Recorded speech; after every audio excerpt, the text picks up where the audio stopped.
I started packing for the luxury cruise my son Trevor had gifted me last week. After Martha passed 6 months ago, I had been adrift in grief, so his sudden generosity touched me deeply. While retrieving my passport from his office desk, I accidentally knocked over a folder. Papers scattered across the floor, revealing a printed email between Trevor and his wife Nancy, discussing their one-way plan for me. Confused, I dug deeper, finding booking confirmations and disturbing messages. The truth hit me like a physical blow. This cruise wasn't a gift. It was a one-way journey my son never intended for me to return from. Martha and I had been married for 42 years when pancreatic cancer took her last winter. The house felt impossibly empty without her humming in the kitchen or reading beside me in the evenings. Our son Trevor had always been distant, calling occasionally on holidays, visiting maybe once a year. Martha used to make excuses for him, saying he was busy building his financial consulting business in the city, raising his own family with Nancy. I had learned to accept the relationship for what it was, though it pained me, which is why his sudden attentiveness after Martha died struck me as unusual. Trevor started visiting every weekend, often bringing Nancy along. They would ask about my health, whether I was taking my medications properly, eating well. At first, I thought Martha's death had shocked him into realizing the importance of family. Now I wonder how I could have been so blind. 3 weeks ago, Trevor arrived with a gift-wrapped box and a broad smile. Inside was a brochure for an 18-day Caribbean cruise aboard the Ocean Majesty, departing from Miami. The suite looked magnificent, with floor-to-ceiling windows and a private balcony. "You need to get away, Dad," Trevor said, his arm around my shoulder. "Mom would want you to start living again." Nancy nodded enthusiastically. "The ship has amazing restaurants, pools, entertainment. You deserve this."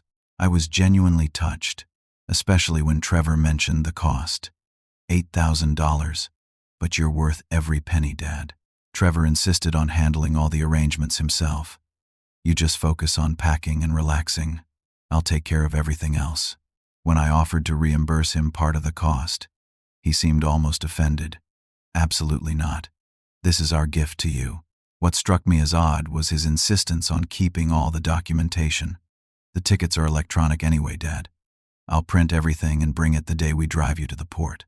I accepted his explanation, but something about his demeanor seemed off. Trevor had never been particularly generous, even with his own children. The sudden splurge on an expensive cruise seemed out of character. Yesterday, 5 days before the scheduled departure, Trevor dropped by to check on my packing progress. He left his laptop bag in my home office while we discussed the trip details. After he left, I realized I needed my passport for the cruise and remembered Trevor had borrowed it to verify the details with the cruise line. I figured it might be in his laptop bag. What I found instead changed everything. Inside a folder labeled Dad's Final Arrangements was a series of printouts and handwritten notes. The first was an email from Trevor to Nancy dated 2 months ago. Researched several options. "The cruise is perfect. International waters. Minimal questions if an elderly man goes overboard, especially if we establish a pattern of depression beforehand." My hands began to shake as I found a second email. 1. Way ticket confirmed. Paid extra for the balcony suite. Easier access. No witnesses at night. Then a note in Trevor's handwriting. Insurance policy pays double for accidental death. Confirmed with agent. $750,000 if successful. I sank into my chair, my heart pounding painfully against my ribs.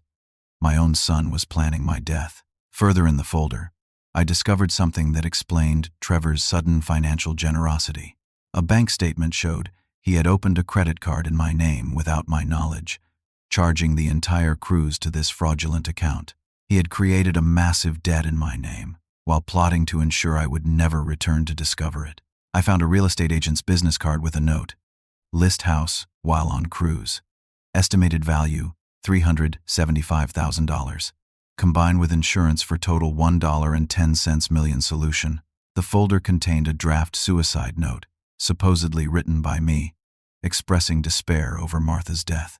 Trevor had even practiced forging my handwriting. As I sat there surrounded by evidence of my son's betrayal, I remembered Trevor's parting words earlier that day. "Get plenty of rest, Dad. This trip will solve everything." The cruel double meaning now struck me with terrible clarity. The son I had raised, the baby I had once cradled in my arms, was methodically planning to murder me for money. The pain of this realization was almost unbearable, far worse than any physical illness could ever be. But beneath the shock and heartbreak, something else stirred within me, a determination I hadn't felt since my younger days. If Trevor thought his aging father would quietly sail off to his death, he had severely underestimated me. I was not going to become a tragic story on the evening news, an elderly man who mysteriously vanished at sea. I carefully returned everything to the folder exactly as I had found it. Then I picked up my phone and called Frank Weber, my oldest friend and a retired police detective. I needed help, and I needed it fast. "Frank," I said when he answered, keeping my voice steady despite the turmoil inside. "I need to see you tonight. Something's happened. Something bad." Frank arrived at my house within the hour, the concern evident on his weathered face. We had been friends since high school, and he knew me well enough to recognize when something was seriously wrong.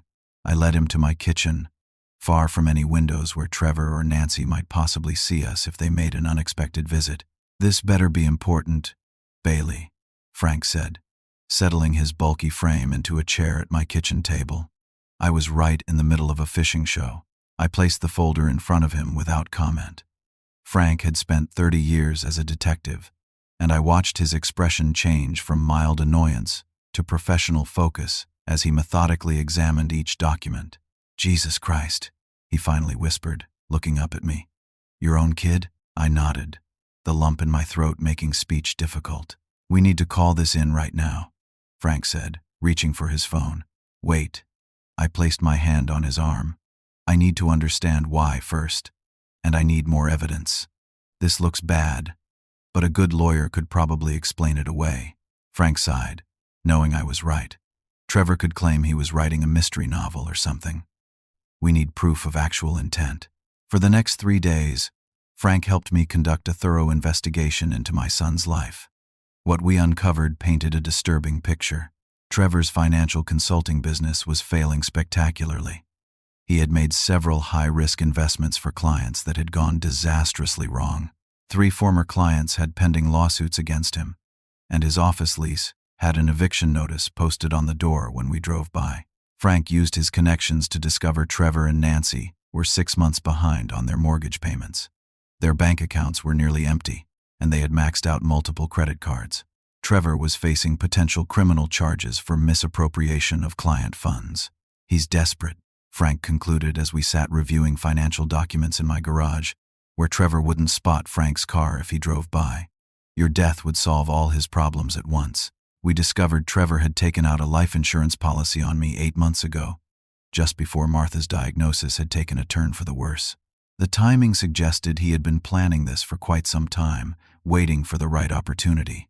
Martha's death had provided the perfect backdrop for his scheme.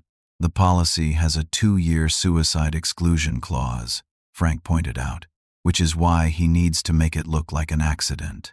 That evening, I made a disturbing discovery in my bathroom cabinet. My blood pressure medication looked slightly different than I remembered. Frank took a sample and had a pharmacist friend analyze it. "They've been tampered with," he confirmed the next day. "Your pills contain twice the normal dosage, plus something to make you drowsy. He's been setting the stage, making you appear increasingly frail and potentially confused." This explained my recent dizzy spells and fatigue, which I had attributed to grief and age. Frank and I set up a small recording device in my living room before Trevor's next visit. The conversation we captured was chilling. "Are you sure he doesn't suspect anything?" Nancy's voice asked when they thought I was in the bathroom. "Not a clue," Trevor replied. "He's actually excited about the trip, keeps talking about how thoughtful we are. And afterward, we wait a week, report him missing. I've already talked to the ship's customer service. Once someone goes overboard in international waters, there's practically no investigation. We say he was depressed after Mom died, drinking too much. Everyone will assume suicide. What about his friends? Won't they ask questions?" Trevor laughed coldly. "What friends? Have you seen anyone visit him since the funeral? He's practically a hermit now. It's perfect timing." I felt physically ill listening to the recording. hearing my son discuss my death so callously. But we needed more concrete evidence of his plans. The next day, I discovered Trevor had already listed my house with a real estate agent, with a closing date scheduled for 3 weeks after my cruise departure. He had forged my signature on the listing agreement, using the power of attorney document I had signed years ago when Martha and I had updated our wills. Frank and I decided it was time to involve the authorities. He arranged a discreet meeting with Detective Sarah Lawson from the Financial Crimes Unit. "This is deeply disturbing, Mr. Walker," Detective Lawson said after reviewing our evidence. "But to make charges stick, we need to prove intent beyond documentation. Has he taken any concrete steps toward harming you, beyond poisoning my medication?" I asked. "That's serious. But his lawyer could claim he was trying to help regulate your condition," she explained. "We need something that clearly shows his intent to cause your death on this cruise." The detective suggested we continue gathering evidence while she opened an official investigation into the financial fraud aspects, which were clearer cut. The unauthorized credit card alone was a felony. As the departure date approached, I maintained the pretense of excited preparation. Each morning, I flushed my tampered medication down the toilet while pretending to take it. I noticed Trevor watching closely whenever I seemed unsteady, a calculating look in his eyes that I had never seen before. 2 days before the cruise, I made the most disturbing discovery yet. While Trevor was helping me pack, insisting on preparing my toiletry bag himself, I noticed him slipping a small envelope into a hidden compartment of my suitcase. After he left, I carefully extracted it and found a white powder inside. Frank had it tested through his connections. "Untraceable sedative," he reported grimly. "Strong enough to incapacitate you completely. My guess is he plans to administer this the night he intends to throw you overboard." The full horror of my situation crashed over me. My own child had meticulously planned my murder, poisoning me gradually, isolating me from friends, creating a false narrative of depression, and preparing to eliminate me permanently while profiting from my death. The pain was indescribable, but through that pain, a steely resolve took shape. Trevor had underestimated me. He saw only an aging, grieving father, not the man who had once run his own successful construction company, who had fought through business setbacks and competitors trying to ruin him.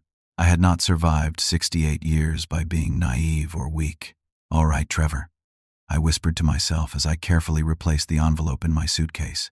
"If this is what you want, but you're going to regret this." The night before the cruise, I couldn't sleep. I sat in Martha's old reading chair, staring at our wedding photo on the mantel. Her warm smile seemed to give me strength. "I could use your wisdom right now, sweetheart," I whispered to her image. Martha had always been the strategist in our family, thinking 3 steps ahead. I needed to channel that same careful planning now. With only 24 hours before Trevor would drive me to the Miami port, I needed a comprehensive counterplan. At first light, I called Frank. "I need your help executing a plan," I told him. "One that will protect me and ensure Trevor faces consequences." "I'm all in," Frank replied without hesitation.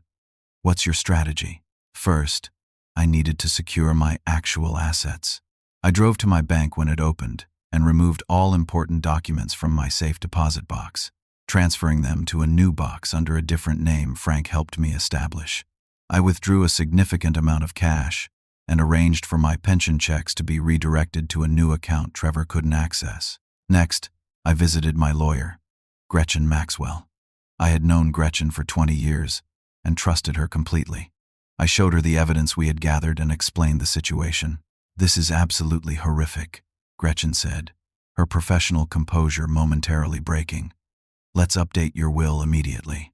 I signed a new will, removing Trevor entirely. Instead, I designated several charitable organizations as beneficiaries, along with a small trust for Trevor's children, my grandchildren, who were innocent in all this. Gretchen notarized the documents and filed them officially. "There's something else," I said hesitantly. "I have another child, a daughter named Amanda." Gretchen looked surprised. This was personal information I had never shared with anyone except Martha. Amanda was born before I met Martha. Her mother and I were very young, and she decided to raise Amanda alone. I've sent child support and birthday cards over the years, but we've never been close. Trevor doesn't even know she exists. Do you want to include her in your will? Gretchen asked. I want to contact her, I replied. She deserves to know what's happening, and I might need her help. Gretchen helped me locate Amanda, who now lived in Atlanta.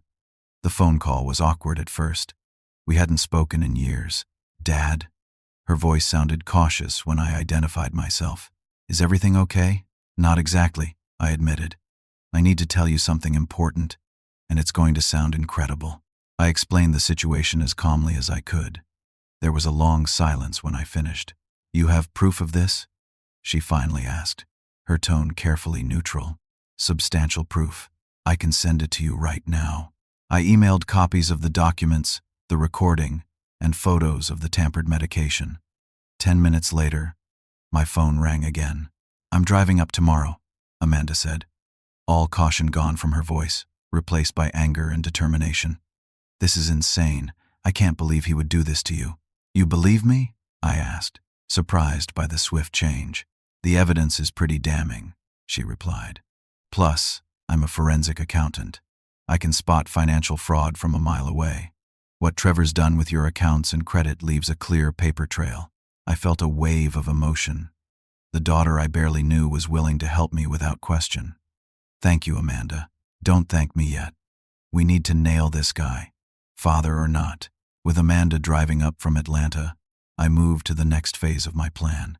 Frank helped me install hidden cameras in my living room and kitchen, properly documented and legally placed according to Detective Lawson's instructions to ensure the evidence would be admissible in court. The most difficult task was maintaining my facade around Trevor. He arrived that evening for a final check before our early morning departure. Everything packed, Dad? He asked, his smile not quite reaching his eyes. All set, I replied, patting my suitcase with the same one he had tampered with. I'm really looking forward to this trip. You deserve it, he said, placing his hand on my shoulder. After everything with Mom, you need something positive. I had to fight to keep my expression neutral, to not flinch away from his touch. How could the child I had raised, coached in Little League, taught to drive, become capable of such calculated evil? Trevor, I said, forcing emotion into my voice. I just want you to know how much this means to me. Your mother would be proud of how you're taking care of me. A flicker of something crossed his face. Guilt? Doubt?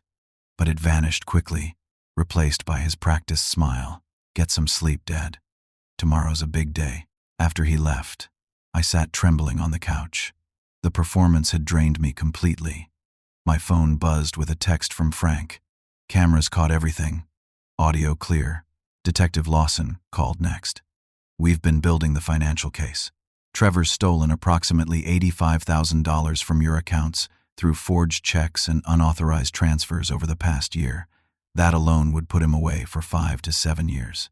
But that doesn't address the attempted murder, I pointed out. We need to catch him in a clearer act, she admitted. The cruise presents both danger and opportunity. We discussed options late into the night. The safest approach would be to simply not go on the cruise, to confront Trevor with law enforcement present. But that might not provide the definitive evidence we needed to ensure he faced the most serious charges. He needs to believe his plan is proceeding, Detective Lawson explained. That's when he'll be most likely to incriminate himself further.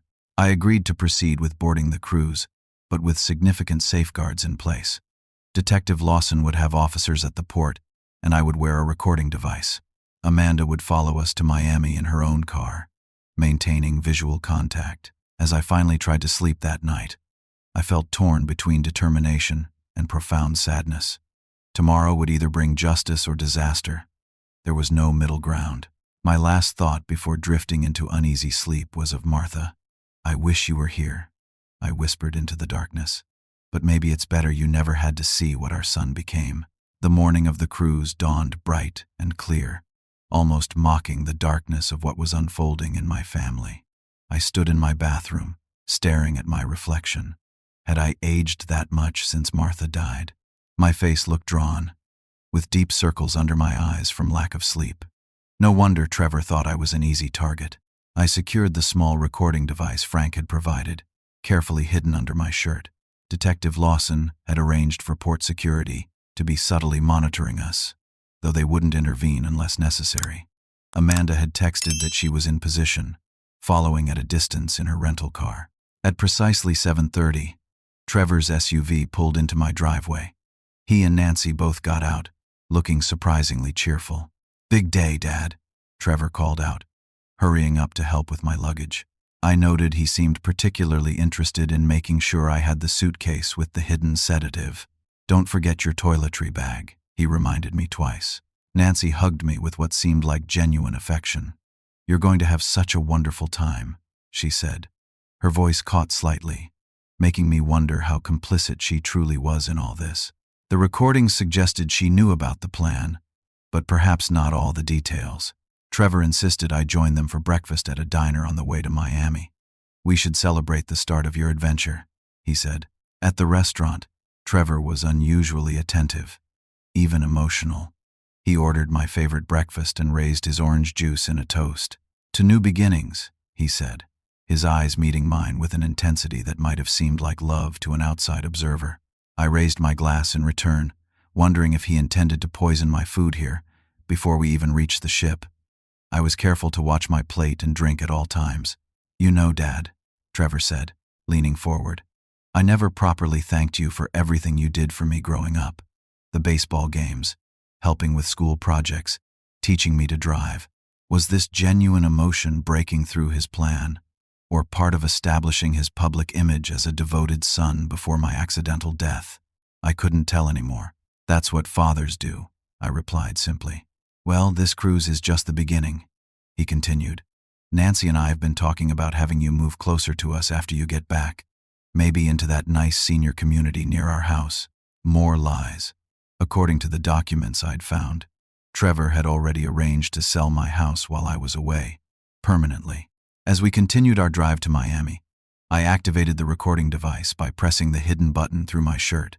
Trevor became increasingly talkative, almost nervous. "You know, Dad, this trip is really about closure in many ways," he said, his eyes fixed on the road ahead. "Mom's gone, but you need to find a way to move forward." "Closure," I repeated. "Yes, I suppose that's one way to look at it. And when you get back, everything will be different," Nancy added from the back seat. "A fresh start." I noticed Trevor shoot her a sharp glance in the rearview mirror. Too revealing, perhaps. "Different, how?" I asked innocently. Trevor quickly recovered. "Just a new perspective. Travel changes people." As we approached the port, I spotted the massive white ship waiting at the dock. The ocean majesty looked majestic against the blue Miami sky. But to me, it now resembled a floating trap. In the terminal parking lot, I noticed two men watching our car with unusual interest.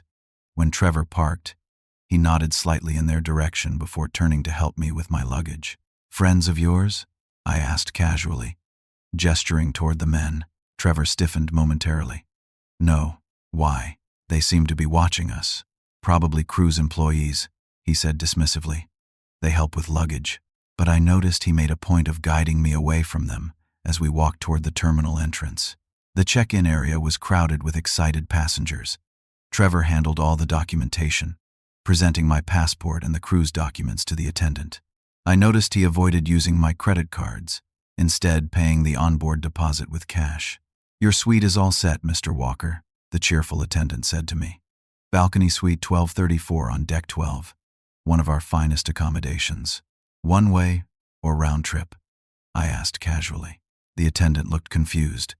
"I'm sorry," Trevor quickly interrupted. "He's joking. Of course it's round trip, Dad." I smiled apologetically at the attendant. Senior moment. Forgive me. As we moved toward the security checkpoint, Trevor became increasingly anxious to leave. "Well, they'll start boarding soon. Nancy and I should probably go, but I thought we'd have lunch together before I board," I said, feigning disappointment.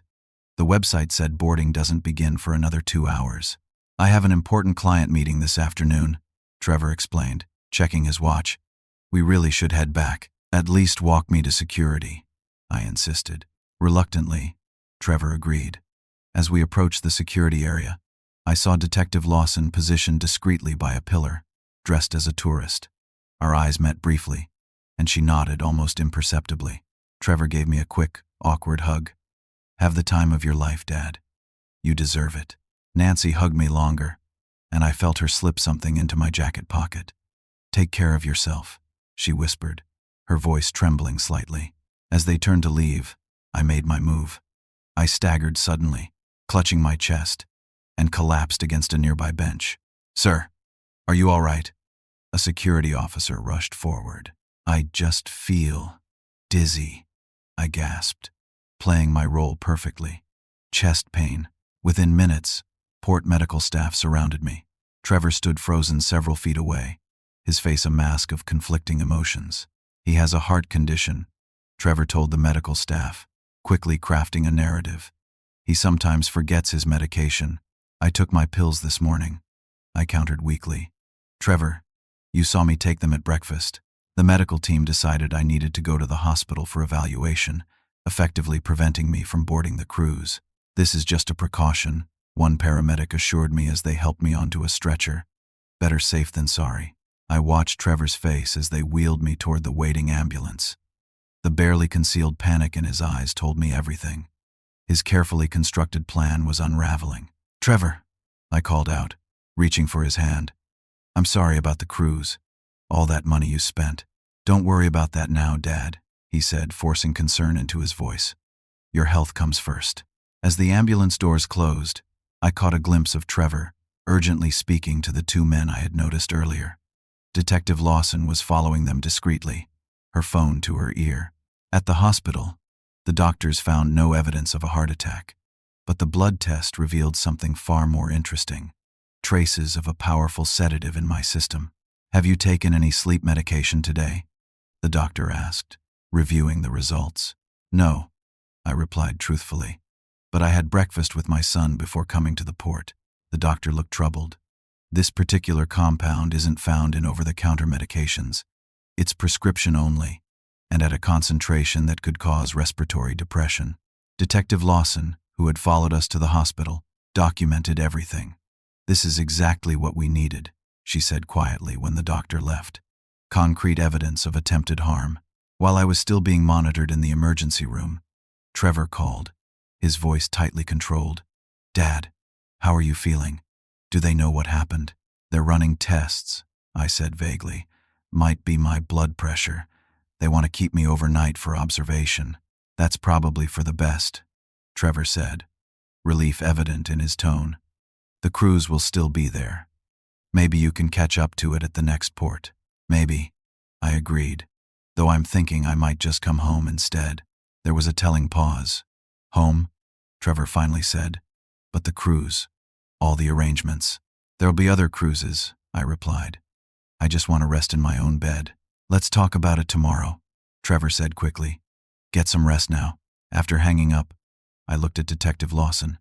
He's scrambling to adjust his plan. She nodded. "The blood test results give us grounds for a search warrant.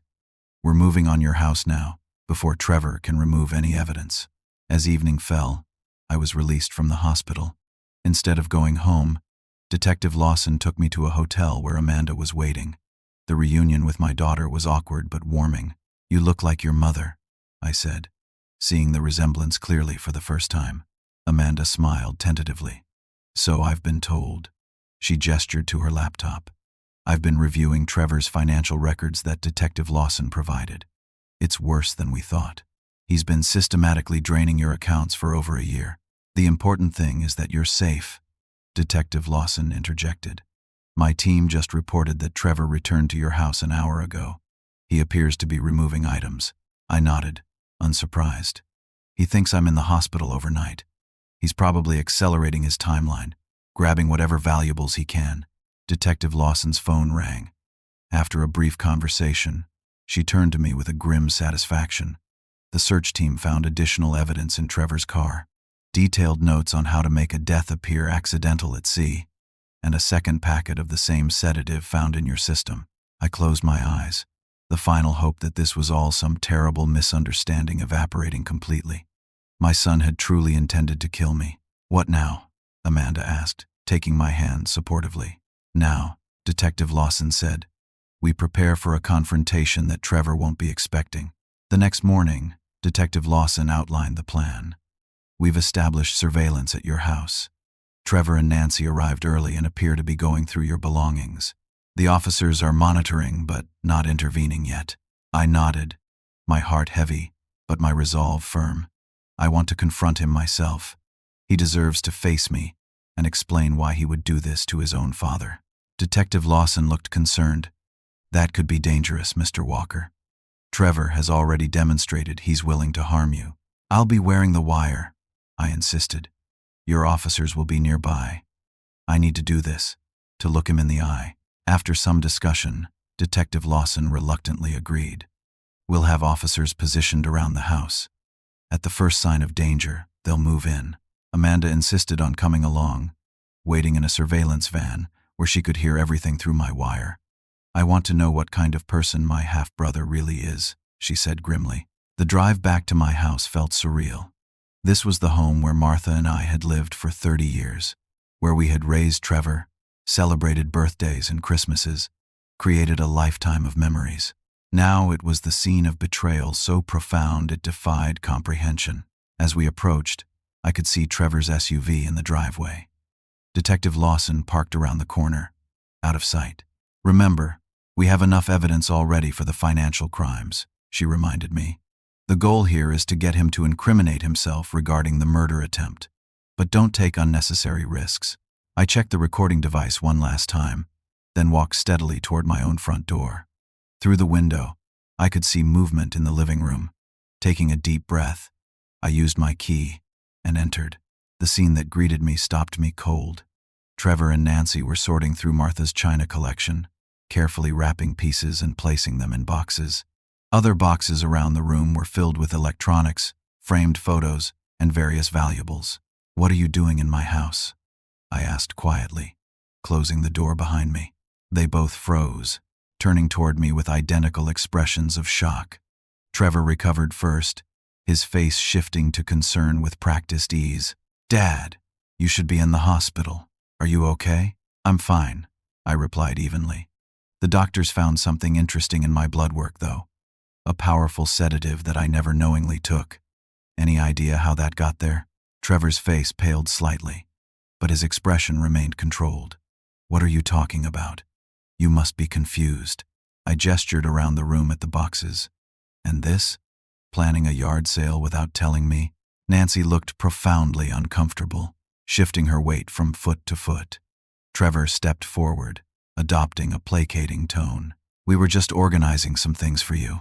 The house is too cluttered, and after Mom, well, we thought it might help you to downsize a bit. By packing up her china, the wedding gift from her grandmother. I moved further into the room, noting additional boxes in the dining room. It looks more like you're emptying the house. Trevor sighed dramatically, exchanging a glance with Nancy. Dad, we were going to talk to you about this after the cruise. The doctor said your memory has been getting worse. You get confused sometimes. It's not safe for you to live alone anymore. This was clearly their backup plan, explaining everything they were doing was for my own good. My memory is perfectly fine, I stated firmly, and my doctor would never have said that to you without discussing it with me first. You don't always remember these conversations, Trevor continued smoothly. That's part of the problem. I walked to the mantel and picked up a framed photo of Trevor and me from his college graduation. You know what I do remember? Paying for your education, co-signing the loan for your first office, standing by you when that early investment deal fell through. I set the photo down and turned to face him directly. I also remember finding a folder in your office labeled Dad's Final Arrangements. Care to explain that? The color drained from Trevor's face. Nancy made a small, distressed sound. I don't know what you're talking about, Trevor said, but his voice lacked conviction. Let me refresh your memory, I continued, my voice steady despite the pain tearing through me. One-way cruise ticket, life insurance policy, notes about how people who go overboard at sea are rarely found, a forged suicide note in my handwriting. Does any of this sound familiar? Nancy burst into tears, sinking onto the couch. Trevor, we need to stop this. It's gone too far. Trevor shot her a venomous look. Shut up, Nancy. Dad's confused. He doesn't know what he's saying. I reached into my pocket and pulled out a small recorder, separate from the wire I was wearing. I played back Trevor's conversation with Nancy from the port. Once he's on that ship, We have 48 hours to empty the house before anyone notices he's gone. Trevor lunged for the recorder, but I stepped back quickly. I have copies. The police have copies. It's over, Trevor. Something seemed to snap in my son. His face contorted with rage and resentment. You have no idea what you're talking about. You think you're so smart, always thinking you know best. You never supported my dreams, never believed in me. I gave you everything, I replied softly. Your mother and I worked ourselves to the bone to give you opportunities. You gave me scraps, Trevor shouted, pacing now like a caged animal. Grandpa Walker left you a fortune, and you hoarded it all, dripping out tiny allowances while preaching about hard work. I stared at him in disbelief. Your grandfather left me $50,000 when he died. We put it all into your college fund. Liar, Trevor spat. I saw the will. He was worth millions. The pieces suddenly fell into place. Trevor's grandfather, my father, had been a moderately successful real estate developer. While comfortable, he was never wealthy on the scale Trevor seemed to believe. But Trevor had always had an inflated sense of his grandfather's success, romanticizing his accomplishments. Your grandfather wasn't rich, Trevor. He did well, but there were no millions. Who told you otherwise? Trevor's certainty seemed to waver momentarily, but his anger quickly returned. It doesn't matter now. The point is you've always held me back. When my business got into trouble, you refused to help. Just a small loan would have saved everything. You never asked for help, I said quietly. If you had, I would have done whatever I could, because you wanted me to fail. Trevor's voice rose hysterically. You were jealous of my success. And then when I needed money for Nancy's treatments, you just sat on your pile of cash. I looked at Nancy in confusion. She seemed equally bewildered. What treatments? Trevor faltered, glancing between us. The fertility treatments. We've been trying to have another baby. Nancy stood up, her expression hardening. That's not true, Trevor. We agreed years ago we were done having children. She turned to me. Bailey, I swear I didn't know about the cruise. He told me it was just a nice gift for you, to help after Martha died. I only learned yesterday about what he really planned. Trevor rounded on her. You're turning on me too? After everything I've done for you, what you've done for me. Nancy's voice rose. You've driven us into bankruptcy with your schemes and lies. You promised the cruise was just a vacation for your dad. Their argument escalated, with Trevor growing increasingly agitated. In his fury, he revealed more than he intended. It would have solved everything, he shouted. Dad disappears, we get the insurance money, sell this house, and all our problems go away. It was the perfect plan. There it was, a full confession, captured on the recording device. But Trevor wasn't finished. In his rage, he grabbed a heavy crystal vase from a nearby table. You've ruined everything, he snarled, advancing toward me. All you had to do was get on that ship and take your damned pills. Before he could come closer, the front door burst open. Detective Lawson and 2 officers rushed in, weapons drawn. Police, put it down now, Detective Lawson commanded. Trevor froze, the vase still clutched in his hand, his face contorted with rage and desperation. For a terrible moment, I thought he might try to use it anyway, forcing the officers to shoot. But then his shoulders slumped, and the vase slipped from his fingers, shattering on the hardwood floor. As the officers handcuffed Trevor, reading him his rights, I stood motionless, watching my son's life as I had known it end before my eyes. Nancy sobbed quietly on the couch, her face buried in her hands. Bailey Walker, Detective Lawson said formally, though her eyes were kind, we need to take a formal statement from you at the station. I nodded, unable to speak as I watched the officers lead Trevor out to a waiting police car. His final glance back at me held no remorse, only a cold hatred that cut deeper than any knife. Amanda appeared in the doorway after Trevor was gone. She hesitated, then came to stand beside me, awkwardly placing her hand on my shoulder. I'm sorry, she said simply. I can't imagine how this feels. As we prepared to leave for the police station, Detective Lawson pulled me aside. There's something else you should know, she said quietly. While executing our search warrant yesterday, we found evidence that Trevor had a similar plan in place for Nancy. What? I looked over at Nancy, still sitting shell-shocked on my couch. Life insurance policy on her too, taken out 6 months ago, and research on untraceable poisons. Once he had your money, she would likely have been next. The horror of what might have happened if I hadn't discovered Trevor's plan washed over me. Not only would I be dead, but Nancy might have followed soon after, leaving my grandchildren orphaned. The depth of Trevor's betrayal seemed bottomless. My son had become someone I didn't recognize, someone capable of calculating multiple murders for financial gain. The Trevor I thought I knew, the baby I had held, the boy I had taught to ride a bike, the young man I had proudly watched graduate was gone, if he had ever truly existed at all. As we drove to the police station, I gazed out the window at the familiar streets of the town where I had spent most of my life. Everything looked the same, yet everything had changed irrevocably. The future I had imagined growing old with Martha, enjoying visits from Trevor and my grandchildren, passing peacefully in my sleep one day in the distant future, had vanished, replaced by an uncertain path I never could have anticipated. But as the initial shock began to fade, I realized something important. I was still here. Despite Trevor's meticulous planning, I had survived. And now I had a choice about what to do with the life that had been so nearly taken from me. The weeks following Trevor's arrest passed in a blur of legal proceedings, police interviews, and painful revelations.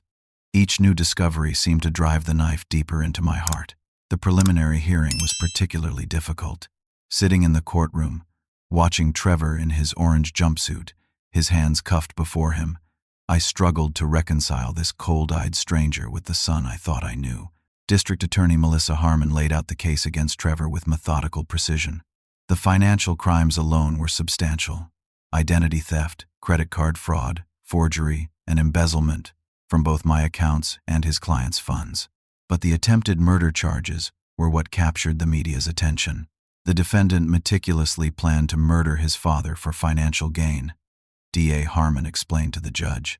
He tampered with medication, created a false narrative of his father's mental decline, and planned to make his death appear as suicide or accident during a cruise vacation he had arranged. Trevor's defense attorney, an expensive lawyer named Philip Reeves, tried to paint a different picture. My client was under extreme financial and emotional pressure. The death of his mother affected him profoundly. While he admits to certain financial improprieties, he vehemently denies any intent to harm his father. I felt sick listening to this blatant lie, especially when Reeves continued. Mr. Walker Sr. has a history of memory problems and confusion following his wife's death. His allegations about murder plots are manifestations of paranoia and grief. Frank, sitting beside me in the courtroom, gripped my arm supportively. Don't let it get to you. It's just legal maneuvering. Detective Lawson had built a formidable case. The evidence recovered from Trevor's computer showed months of research on perfect murder scenarios, focusing specifically on elderly parents. His search history included queries like detection of sedatives in autopsy and jurisdiction for crimes at sea. The toxicology reports confirmed the medication tampering, and financial forensics revealed the full extent of Trevor's crimes. He had systematically stolen over $130,000 from my accounts over 18 months, while also misappropriating nearly $400,000 from his investment clients. Nancy agreed to testify against Trevor in exchange for immunity. She admitted knowing about the financial fraud but claimed she had only recently discovered the murder plot. The recording from my living room, where Trevor openly admitted his intentions, provided the most damning evidence. I don't know who he became, Nancy told me tearfully after one court session. The Trevor I married would never have done these things. I wasn't sure I believed her ignorance was as complete as she claimed, but she seemed genuinely horrified by what Trevor had planned. For the sake of my grandchildren, I chose not to pursue any charges against her. My grandchildren, Joshua, 14, and Melissa, 11, were another source of pain. They were devastated and confused by their father's arrest. I arranged to meet with them, along with a family therapist, to try to explain the situation in age-appropriate terms. "Is Grandpa going to send Daddy to jail?" Melissa asked. Her small face crumpled with worry. "The judge will decide what happens to your dad," I explained gently. "But I want you both to know that none of this is your fault, and I love you very much." Joshua, old enough to understand more of the situation, asked the question that haunted me. Why did Dad want to hurt you, Grandpa? How could I answer that? I simply hugged him, promising that no matter what happened, I would always be there for them. As the case progressed toward trial, Trevor's defense strategy took an ugly turn. His lawyer began calling witnesses who claimed I had shown signs of dementia and paranoia after Martha's death. Former business associates I barely remembered were brought forward to suggest I had a history of family conflicts and estrangements, including with Amanda's mother. Amanda proved invaluable during this period.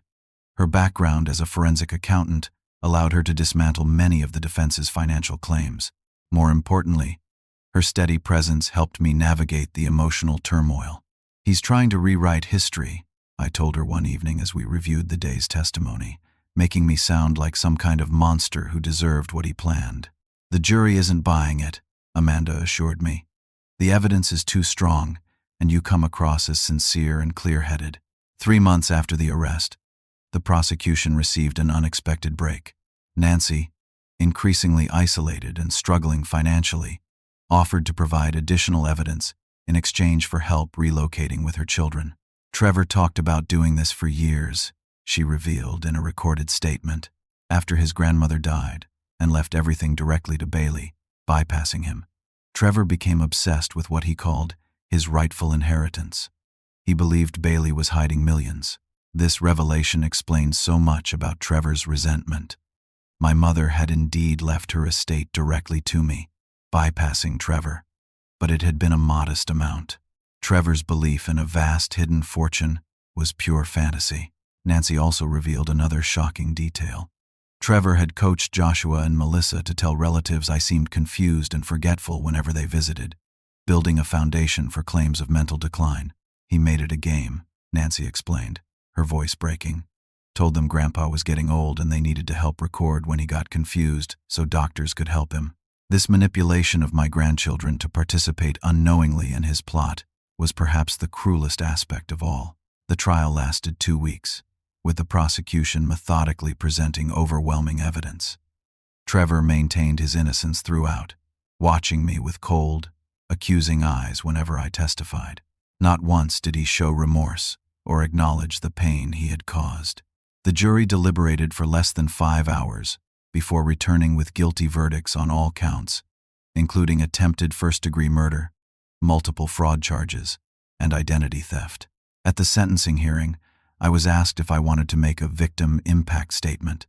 I stood slowly, feeling the weight of every one of my 68 years, and addressed the court. I've struggled to understand how my only son could plan my death so methodically, I began, my voice steady despite the emotion churning inside. I've replayed every moment of his childhood, searching for signs I missed, wondering where I failed as a father. I paused, looking directly at Trevor, who stared stonily ahead. But I've come to realize that Trevor's choices were his own. Whatever grievances or misunderstandings existed between us, nothing justifies plotting to murder your parent for money. I took a deep breath before continuing. I don't hate my son. I mourn the person I thought he was. I mourn for his children, who will grow up with this terrible legacy. I mourn for my late wife, who loved him unconditionally and would be heartbroken by his actions. I ask the court to impose a sentence that reflects the severity of these crimes, but also provides opportunity for rehabilitation. Because despite everything, I have to believe the boy I raised still exists somewhere inside the man before you today. Trevor never looked at me once during my statement. When given the opportunity to speak before sentencing, he remained silent, offering neither explanation nor apology. Judge Carolyn Winters imposed a 25-year sentence, citing the calculated, cold-blooded nature of the crimes and the profound breach of trust involved. As Trevor was led away in handcuffs, I felt no satisfaction, only a profound emptiness. The justice system had done its job, but nothing could repair the shattered relationship or heal the wounds of betrayal. 1 week after sentencing, I requested a prison visit. I needed some kind of closure, some final understanding. The meeting was brief and painful. Trevor sat across from me in the visitation room, the same cold detachment in his eyes. "Why did you come?" he asked, his first words to me since his arrest. I needed to ask why, I replied simply. What did I do that made you hate me enough to plan my death? Trevor laughed, a hollow sound devoid of humor. You still don't get it. It was never personal. It was about the money. You had it. I needed it. Simple business decision. Business decision? I repeated incredulously. I'm your father. You were an obstacle, he replied coldly. An old man sitting on resources that could save my business, my marriage, my future. If you'd helped when I needed it, none of this would have happened. You never asked for help, I reminded him. I shouldn't have had to ask. Trevor's composure cracked briefly. A real father would have seen I was drowning and thrown me a lifeline. We stared at each other across an unbridgeable divide. There would be no reconciliation, no healing moment of remorse or forgiveness. Trevor had calculated my death as dispassionately as a business expense, and he felt fully justified in his actions. Goodbye, Trevor, I said finally, rising to leave. I hope you find peace somehow. His only response was a dismissive shrug as he turned away. Walking out of the prison that day, I finally accepted the truth. The son I had loved was gone, if he had ever truly existed outside my hopeful imagination. The grief was overwhelming, different from but no less painful than what I had experienced after Martha's death. I was mourning a living person, someone who continued to exist but was lost to me forever. As I drove away from the prison, I made a decision. The time for looking backward had ended. Whatever mistakes I had made as a father, whatever Trevor's distorted perceptions of our relationship, dwelling on the past would only prolong the pain. Martha would not have wanted me to spend my remaining years consumed by regret and sorrow. It was time to find a way forward, to rebuild from the wreckage of betrayal something meaningful and worthwhile. Time to rediscover purpose and perhaps even joy in the life that had so nearly been stolen from me. 1 year after Trevor's sentencing, I stood on the deck of another cruise ship, watching the sunset paint the Caribbean waters with gold and crimson. This time, the ticket was genuinely round trip, purchased with my own money, and I was surrounded by family who truly cared about my well-being. Amanda leaned on the railing beside me, her face relaxed in a way I rarely saw during the months of legal proceedings. Her husband Dan stood nearby, keeping an eye on their teenager Sophia and my grandchildren Joshua and Melissa, who were exploring the ship's upper deck with the boundless energy of youth. "Penny, for your thoughts?" Amanda asked, nudging me gently with her shoulder. I smiled, watching Joshua point excitedly at a distant dolphin, just thinking about how life takes unexpected turns. A year ago, I never imagined I'd be here, with all of you. The journey to this moment had been long and difficult. After Trevor's sentencing, I faced the daunting task of rebuilding my life from the ashes of betrayal. The house I had shared with Martha held too many painful memories now, contaminated by Trevor's betrayal. 3 months after the trial, I sold it, a decision that felt both heartbreaking and liberating. With Nancy's permission, I established a trust fund for Joshua and Melissa's education, ensuring they would have opportunities regardless of their father's actions. Initially, Nancy had been hesitant to allow me continued contact with the children, fearing reminders of their father's crimes would be traumatic. But the family therapist suggested maintaining the relationship would actually help them process what had happened. Our first meetings after the trial were awkward, the children uncertain how to act around me. But gradually, as weeks turned into months, we rediscovered common ground. Joshua shared my interest in woodworking, while Melissa and I bonded over jigsaw puzzles and baking sessions. They never asked directly about their father, but the therapist helped them understand that Trevor's actions reflected his own choices, not any failing of theirs or mine.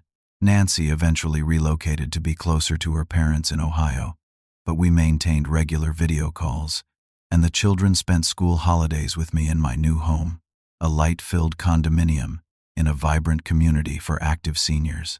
The most unexpected development was my deepening relationship with Amanda. The daughter I had barely known became a steady, supportive presence in my life. We discovered shared interests in history and photography, and her pragmatic approach to problems balanced my occasional tendency toward melancholy. "I spent decades resenting you for not being part of my life," Amanda admitted during one of our early conversations. But watching you with Joshua and Melissa made me realize how much you care about family. Maybe we can build something new, even if it's decades later than it should have been. 6 months after Trevor's sentencing, I received an unexpected package from Martha's sister Eleanor in California. Inside was a bundle of letters, dated during the final weeks of Martha's illness. Martha asked me to hold these until the time seemed right, Eleanor's note explained. With everything that's happened, I think that time is now. Martha's letters became my most treasured possession. In her familiar handwriting, increasingly shaky as her illness progressed, she shared her deepest thoughts about our life together, her concerns about Trevor's behavior toward me, and her enduring love. "I've noticed Trevor becoming more interested in our finances lately," she wrote in one letter. "He asked about Mom's inheritance yesterday in a way that seemed calculating rather than curious. Watch out for him trying to pressure you after I'm gone, Bailey. He's always had an entitled streak we tried to downplay." In her final letter, written just days before she died, Martha's wisdom shone through her failing strength. "Remember that family is more than blood, Bailey. It's about who loves you truly and treats you with care. Don't let loyalty to the idea of family blind you to reality. Find happiness, however, and with whomever you can, and know that I will always love you, through this life and beyond." Reading her words, I felt Martha's presence so strongly it brought tears to my eyes. She had seen Trevor more clearly than I ever had, yet she had protected me from that painful knowledge during her final days. Her permission to find new connections freed something inside me that had remained bound by guilt and confusion. 4 months ago, I established the Martha Walker Foundation for Elder Protection, using part of my retirement savings to create resources for older adults vulnerable to financial exploitation and abuse. The foundation provided educational workshops, legal assistance, and support groups for seniors and their families. Frank, my loyal friend through the darkest days, became the foundation's security consultant, using his law enforcement background to develop safety protocols for vulnerable elderly people. Detective Lawson occasionally gave presentations about recognizing warning signs of exploitation. The work became my passion, transforming my personal tragedy into something meaningful. Each time we helped an elderly person avoid becoming a victim, I felt a small measure of healing. The foundation quickly gained recognition, attracting donors and volunteers committed to elder protection. Today, on this cruise I had originally been intended to be my last journey, I felt Martha's wisdom guiding me. The family surrounding me now was formed by choice and love, rather than merely biological connection. Amanda had become the daughter I never properly knew. Joshua and Melissa remained my beloved grandchildren, despite their father's actions. Even Nancy had found a place in this reconstituted family, healing from her own trauma of discovering her husband's true nature. "Grandpa, look," Melissa called, waving excitedly. "They're setting up for the deck party. Can we stay up late to watch?" I smiled at her enthusiasm. "Of course we can." As evening fell and the ship's lights twinkled against the darkening sky, I watched this unexpected family enjoy the music and festivities. Joshua was teaching Dan some complicated handshake he'd learned at school. Sophia and Melissa had joined a group of children learning a dance routine from the cruise staff. Amanda sat beside me, contentedly watching the scene. "You know," she said thoughtfully, "when I drove up to help you that day, I never imagined we'd end up here. I thought I'd make sure you were okay, help with the legal stuff, and go back to my life." "Life rarely follows our plans," I replied. "Sometimes for worse, but sometimes, unexpectedly, for better." Amanda nodded. "I wish I'd known Martha. From her letters, she sounds remarkable." "She would have loved you," I said with certainty. "She always said family is defined by love, not merely blood." She was right about that, as she was about so many things. Later that evening, after the younger ones had gone to bed, I stood alone on the quiet deck, watching the moon create a silver path across the water. I thought about the lesson this painful journey had taught me, that betrayal need not define the remainder of one's life, that new connections can emerge from the ashes of broken trust, and that it's never too late to create meaning and purpose. The deepest wounds often forge the strongest resolve. Trevor's attempt to end my life had instead pushed me to live more fully and purposefully than before. The foundation was helping vulnerable seniors. My reconnection with Amanda had healed old wounds for both of us. My grandchildren were thriving despite their father's absence. I had found a community of friends who valued my presence. As the gentle Caribbean breeze washed over me, I felt Martha's presence once more, not in sorrow or regret, but in peaceful acceptance. The journey forward would always carry echoes of pain, but it also held possibilities I never could have imagined in my darkest hours. Thank you for watching over us, I whispered to the stars, imagining Martha among them, guiding us still. I had learned the most valuable lesson of all, that true strength often emerges from our deepest pain, and that the family we choose through love and trust is the most precious gift of all. Have you ever faced betrayal from someone you trusted completely? How did you find the strength to move forward? Share your experiences in the comments below. If this story touched you, please like and subscribe to our channel for more real-life stories of challenge and triumph. And if you know someone who might need to hear this message of resilience and renewal, share it with them. Thank you for listening to my journey, and I wish you strength and healing on your own path, whatever challenges you may face.